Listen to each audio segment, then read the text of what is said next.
नमस्कार, स्वागत है आपका अपना उत्तराखंड में। मैं हूं आपके साथ गीतिका पंत।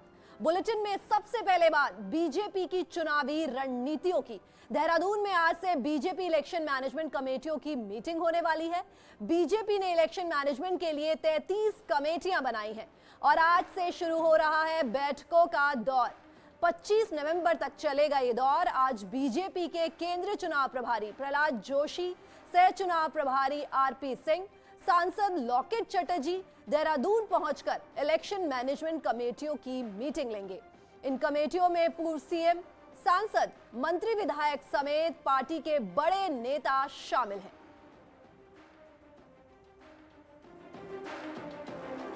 इसके पहले मंगलवार को देहरादून में बीजेपी की मैनिफेस्टो कमेटी की पहली बैठक हुई है।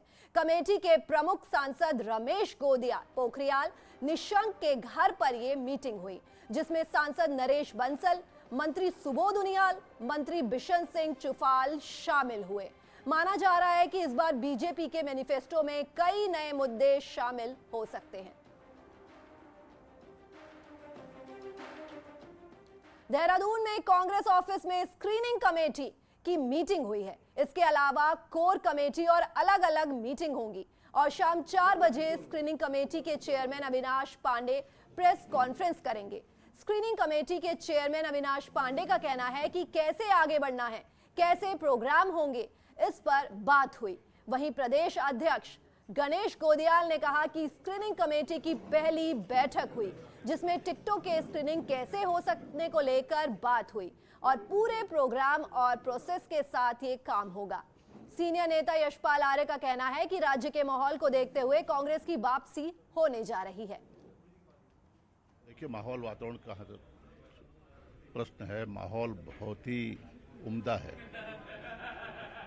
और स्पष्ट रूप से मैं कहना चाहता हूं कि उत्तराखंड में कांग्रेस की वापसी हो रही है। टिकटों के बारे में किस प्रकार स्क्रीनिंग हो, एक जनरल दिशा निर्देश हमें हमारे स्क्रीनिंग कमेटी के चेयरमैन अविनाश पांडे जी के माध्यम से प्राप्त हुए हैं और आगे यहाँ पर राज्य में, स्टेट में जो हमारी पीएससी है, इलेक्शन कमेटी है, प्रदेश इलेक्शन कमेटी है, वो जो भी एप्लीकेशन आ रहे हैं उस पर चर्चा करके और एक समरी बनाकर आगे भेजेगी। उसमें इनिशियली स्क्रीनिंग कमेटी के माध्यम से हमको कैसे आगे बढ़ना है और राज्य में प्रदेश कांग्रेस कमेटी और हमारे विभिन्न प्रकोष्ठों और संगठनों के माध्यम से जो कार्यक्रम हो रहे हैं उनका समन्वय स्थापित करते हुए स्क्रीनिंग का काम कितनी तेजी से हम कर सकते हैं उसके बारे में चर्चा हुई। कोटद्वार में पूर्व सीएम हरीश रावत ने बीजेपी के सैनिक सम्मान कार्यक्रम पर सवाल खड़े किए हैं। हरीश रावत का कहना है कि बीजेपी सिर्फ राजनीतिक लाभ लेने के लिए जगह जगह सैनिक सम्मान का आयोजन कर रही है। उन्होंने कहा कि बीजेपी सिर्फ दिखावटी सैनिक सम्मान कर रही है, जिसमें विक्टोरिया क्रॉस, गब्बर सिंह नेगी जैसे कई शहीदों को याद तक नहीं किया जाता। पूर्व मुख्यमंत्री ने कहा कि कांग्रेस वीरों का सम्मान करना जानती है और सालों से सैनिकों का सम्मान करते आई है। भूतपूर्व है जो सबसे बड़ी सर्जिकल स्ट्राइक है, जिसमें एक देश के 2 टुकड़े हो गए, तो इंदिरा जी के नेतृत्व में हुआ होता। उसके 50 साल पूरे हो रहे हैं और जब तक 50 वर्ष दिसंबर में पूरे होंगे हमारा ये शौर्य सम्मान का अभियान चलता रहेगा। और वो उनका अभियान जो है उसमें कुछ अहंकार, कुछ राजनीति, कुछ सत्ता सब लिप्त है। चुनावी साल में दलित वोट बैंक को लुभाने के लिए सभी दलों ने कोशिशें तेज कर दी हैं। आखिर नैनीताल में क्या है दलितों का समीकरण, देखिए इस स्पेशल रिपोर्ट में।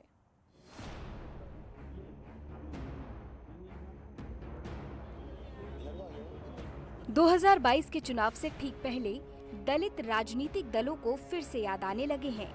बीजेपी हो या कांग्रेस, आम आदमी पार्टी या कोई दूसरा दल, हर कोई खुद को इनका सबसे बड़ा हितैषी बताने में जुटा है।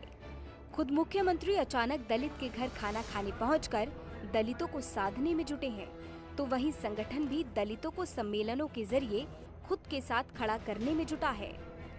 हालांकि कांग्रेस ने यशपाल आर्य को अपने पाले में खड़ा कर बीजेपी को झटका तो दिया है, वहीं बीजेपी अपने कामों के बल पर दलितों को जुटाने में जुटी है।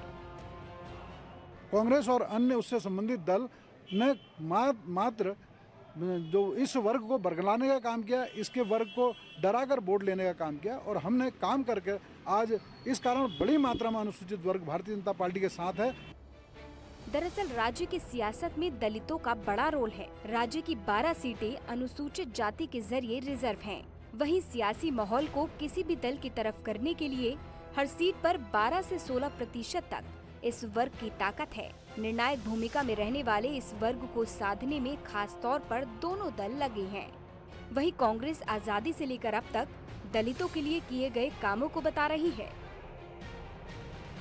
जितनी भी जन कल्याणकारी योजनाएं हैं, आज हर मामले में जो है कांग्रेस की सरकार की योजनाएं ही क्रियान्वित हो रही हैं। भारतीय जनता पार्टी सरकार ने पिछले 5 साल में कोई नया काम ऐसा न दलितों के लिए किया, न आम जन सामान्य के लिए किया। आखिर क्यों दलित भारतीय जनता पार्टी के साथ जाएगा, ये प्रश्न है। बहरहाल चुनाव से पहले दलित प्रेम ने बता दिया कि राजनीतिक दलों के लिए अनुसूचित जाति के मतदाताओं की अहमियत कितनी है। हालांकि इस वर्ग को साधने के लिए पूर्व मुख्यमंत्री हरीश रावत ने दलित मुख्यमंत्री का शिगुफा भी छोड़ दिया है। बहरहाल ये तो चुनाव बताएगा कि आखिर दलित किसका है। नैनीताल से न्यूज़ 18 के लिए वीरेंद्र बिष्ट की रिपोर्ट। विधानसभा चुनाव की सरगर्मियां तेज होने के साथ ही आरोप प्रत्यारोप के दौर शुरू हो गए हैं। पूर्व मुख्यमंत्री हरीश रावत ने अपनी फेसबुक पोस्ट में मुख्यमंत्री पुष्कर सिंह धामी को खनन प्रिय मुख्यमंत्री कहा, तो केंद्रीय रक्षा राज्य मंत्री अजय भट्ट ने पलटवार किया है। उन्होंने कहा कि हरीश रावत ने मुख्यमंत्री के बारे में गलत बात कही है। हरीश रावत को अपने जमाने को देखना चाहिए। बेसिर पैर के आरोप लगाना अपनी खिसियाहट निकालना है।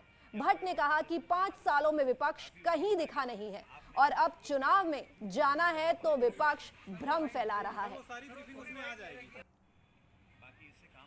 अपने जमाने को देखें, उस समय क्या हुआ। अधिक बोलना ठीक नहीं है, वो सब समझते हैं और सारी उत्तराखंड की जनता भी जानती है किस टाइप से उस समय यहाँ का शासन चला, सरकार ने क्या किया, क्या नहीं कहा।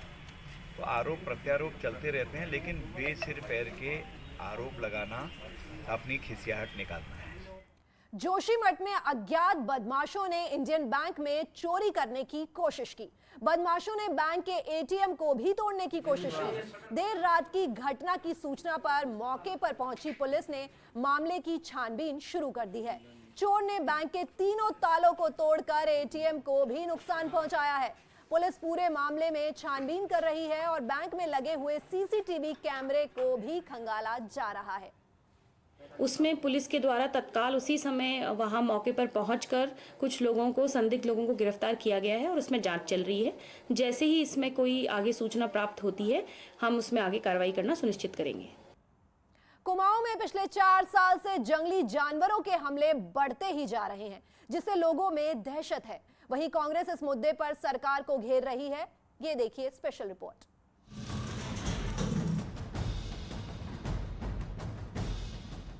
पहाड़ी इलाकों में जंगली जानवरों का खौफ बढ़ता जा रहा है।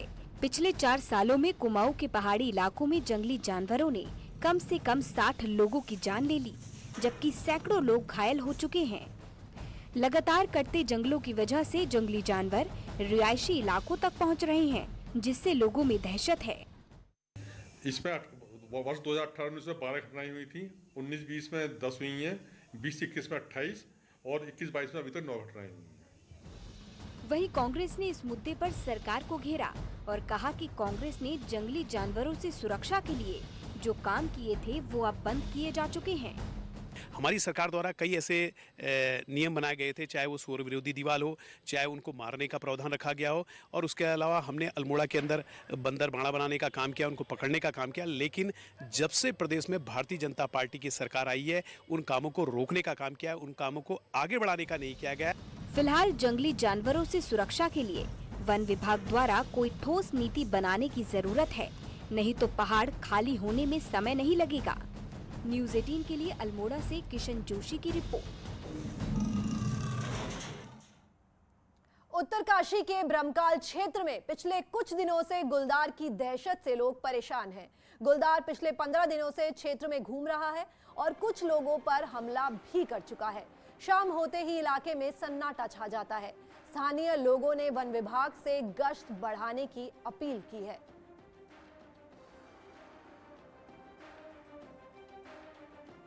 नैनीताल से खबर है, बलिया नाले में भू कटाव पर सचिव आपदा प्रबंधन कोर्ट में पेश हुए और अब तक किए सुरक्षा के कार्यों पर रिपोर्ट दी है।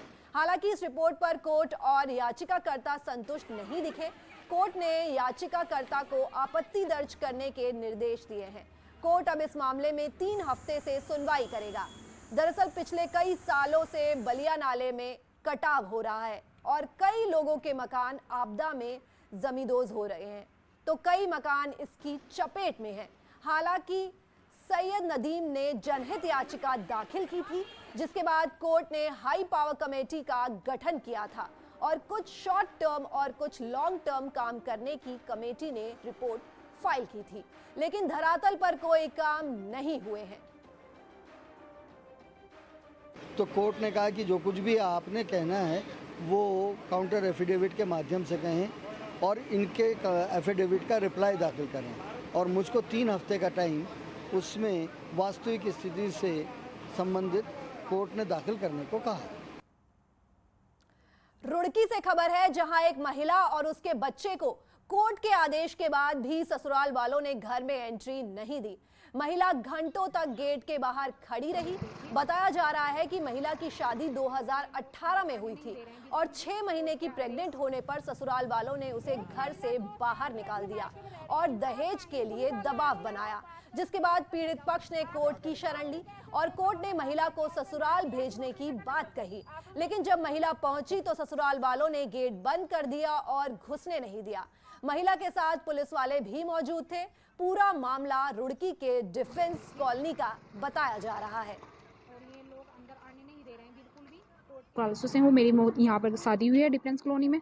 मेरी 2018 में शादी हुई थी और मेरी बच्ची 2019 में बच्ची हुई है अक्टूबर में।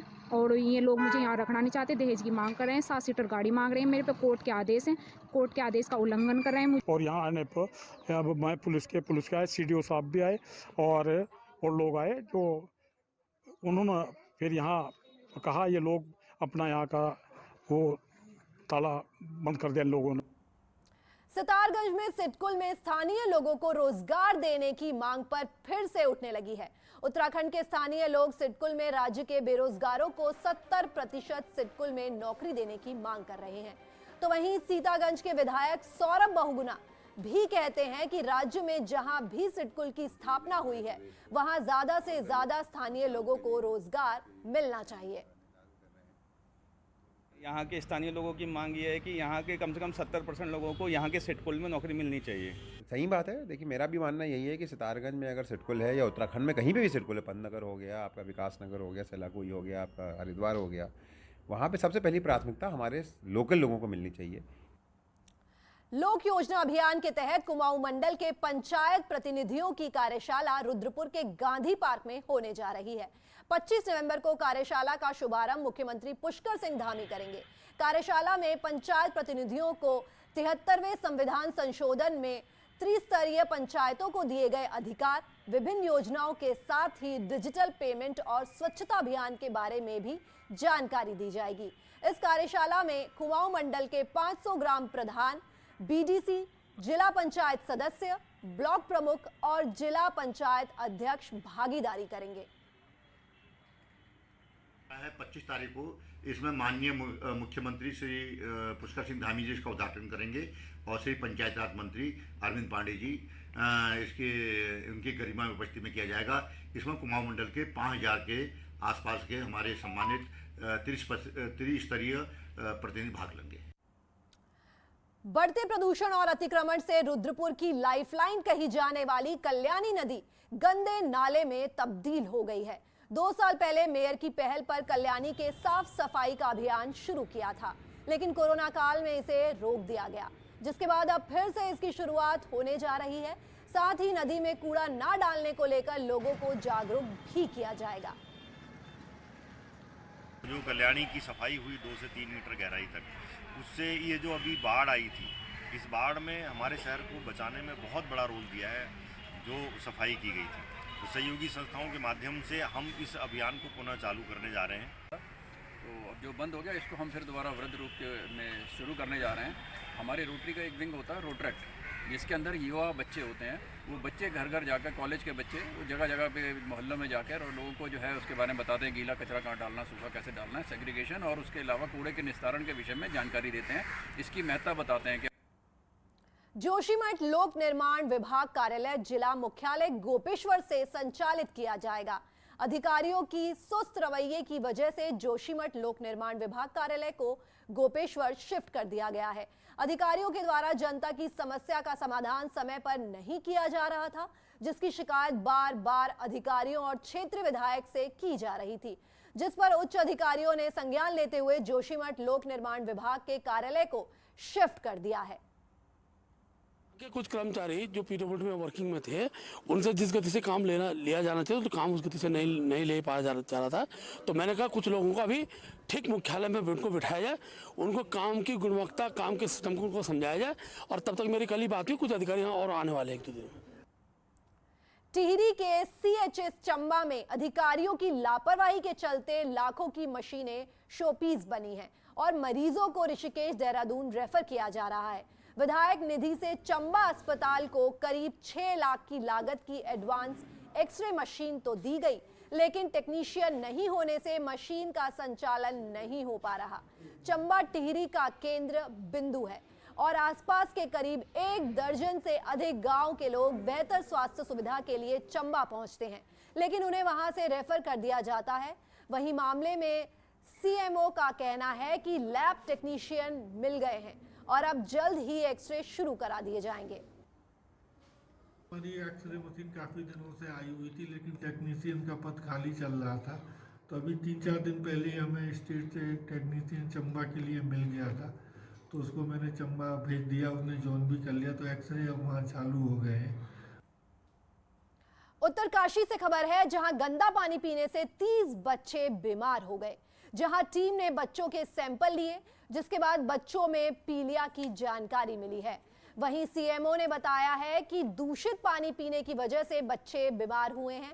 हालांकि उन्होंने कहा है कि काफी दिनों से स्कूल बंद था और टंकी की सफाई नहीं की गई थी, जिसकी वजह से बच्चों के पानी पीने का बीमार हो गए हैं और पूरा मामला जो है वो मोरी के आपदाग्रस्त इलाके आराकोट का बताया जा रहा है। जो जिनको थोड़ी ज़्यादा ऐसी लग रहा था, वैसी प्रथम दृष्टि वो उनकी उल्टी और जी मिचलाना और जांच करने पर उसकी आंखों देखने पर पीलिया का शक हुआ। और यहां रुक रहे हैं एक छोटे से ब्रेक के लिए।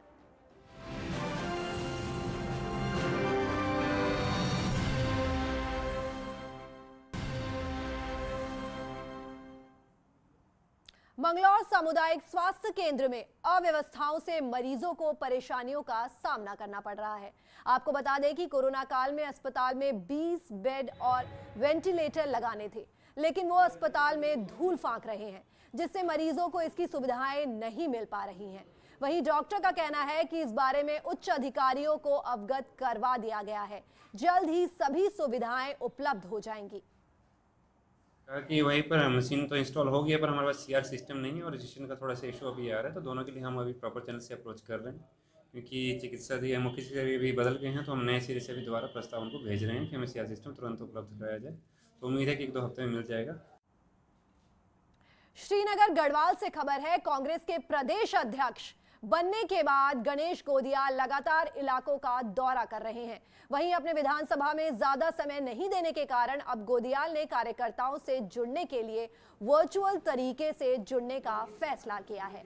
पौड़ी दौरे पर पहुंचे गणेश गोदियाल ने कहा कि कार्यकर्ताओं के साथ वो हमेशा से जुड़े रहेंगे, लेकिन और जिलों में समय देने के कारण वो अपने विधानसभा में समय नहीं दे पा रहे हैं। हालांकि इस दौरान उन्होंने बताया कि वो गणेश आपके द्वार पत्र अभियान के जरिए भी कार्यकर्ता और वोटर्स तक पहुंचेंगे। चूंकि प्रदेश अध्यक्ष होने के नाते इस विधानसभा क्षेत्र में मैं पहले के मुकाबले समय उतना नहीं दे पाऊंगा जितना पहले देता था, इसलिए कार्यकर्ताओं के सुझाव थे कि जूम मीटिंगों के माध्यम से उनसे हम बैठक कर सकते हैं। और मेरा एक पत्र गणेश आपके द्वार नाम से जो कुछ ही दिनों में हम उसको वितरित करेंगे, वो घर घर तक पहुंचे। फिलहाल इस बुलेटिन में सिर्फ इतना ही। आगे खबरों का सिलसिला यूं ही जारी रहेगा।